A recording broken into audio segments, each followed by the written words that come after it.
A outra coisa que você rapidinho aprende, se você começou a usar o ChatGPT, que é uma coisa que a gente fala na educação há muito tempo, pelo menos 10 anos, que o que ilumina é a pergunta, né? O Kevin Kelly, que é um dos grandes, né, nomes da tecnologia no mundo, já tem um livro dele, já de 10 anos atrás, que ele fala: humanos são para perguntas, máquinas para respostas. E aí volta um pouquinho para trás. Como é que a gente foi educado? Responder, decorar coisa e responder, senão você tira nota baixa. Isso que você tá falando é muito legal. Não é? É muito ruim, você só responde. 10 anos, pega 20 anos atrás, quando surgiu o Google. Se você perguntar errado, o Google dá a resposta errada. Se você perguntar coisa que não faz sentido, o Waze, se você der um endereço errado, perguntar um caminho errado, ele vai dar a resposta errada. Quanto melhor a pergunta, inclusive no Google, quem sabe fazer busca booleana, faz buscas muito melhores do que a pessoa que faz aquela perguntinha super básica. O ChatGPT leva... Busca o quê? Básica. Não. Você booleana. Busca booleana é quando você começa a combinar fatores, que você coloca and, or, aspas. Quando você começa a utilizar muito mais... Eu só uso isso aí quando eu não tô achando do outro jeito. Então, você refinou a pergunta, tá certo? Uhum. No ChatGPT, se você fizer... Às vezes as perguntas que a gente faz, eu tenho muito amigo meu que tem empresa que está treinando os colaboradores para usar o ChatGPT. E aí, para você fazer a pergunta correta, você tem que colocar um monte de informação para ele criar contexto, persona, né? Que nem o Álvaro falou, ele tem todas as personas. Ele foi treinado para ter... Então, você está falando como um especialista de marketing ou você está falando para uma pessoa que é leiga em marketing? Você está falando para ser colocado num texto científico ou num texto mais... Ele consegue fazer isso. Você quer isso para você utilizar num copy de anúncio ou para você utilizar no seu feed do Instagram. Você consegue fazer todas essas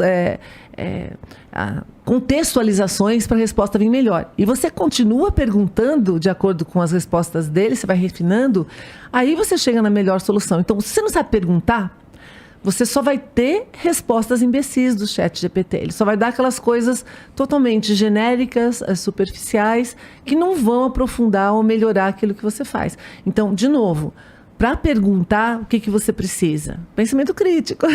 Você tem que saber, inclusive, não é só perguntar, é perguntar... Saber o que você quer também, e avaliar a resposta. Então, é por isso que... Como é que a gente começa a ver que aquilo não está funcionando direito? Você fala assim, bom, essa resposta está estranha. Isso não está. Mas se você não tem esse filtro, se você não aprendeu a pensar, fazer pergunta, analisar contexto, argumentação, lógica, retórica, ceticismo, whatever, né?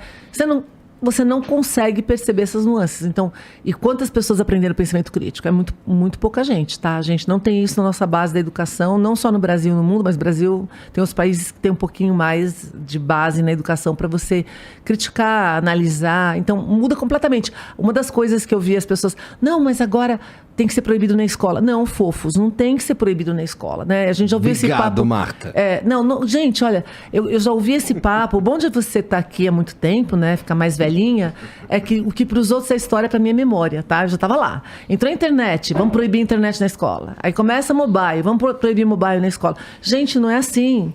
É na hora que entra... Tinha uma professora escandinava, não lembro de qual país da Escandinávia, que há alguns anos atrás, mais de 10 anos também, ela falou assim, se um professor fizer uma pergunta que possa ser respondida no Google, ele fez a pergunta errada. Vamos fazer um fast forward, 2023. Se um professor fizer uma pergunta que pode ser respondida pelo ChatGPT e que não tem nenhum tipo de análise ou não fez nenhum exercício em cima disso, a pergunta está errada. Ou seja, o exercício tem que ser em cima das análises que você pode fazer com essa ferramenta. É um instrumento valiosíssimo para ensinar pensamento crítico, mas não para usar copia e cola, né? Ou para avaliar se a pessoa... O que eu posso fazer? Faz os alunos todos perguntarem alguma coisa para o ChatGPT e faz os alunos todos criticarem aquela resposta. Como que eu posso melhorar essa resposta? O que eu tinha que perguntar mais? Nossa, dá uma aula incrível.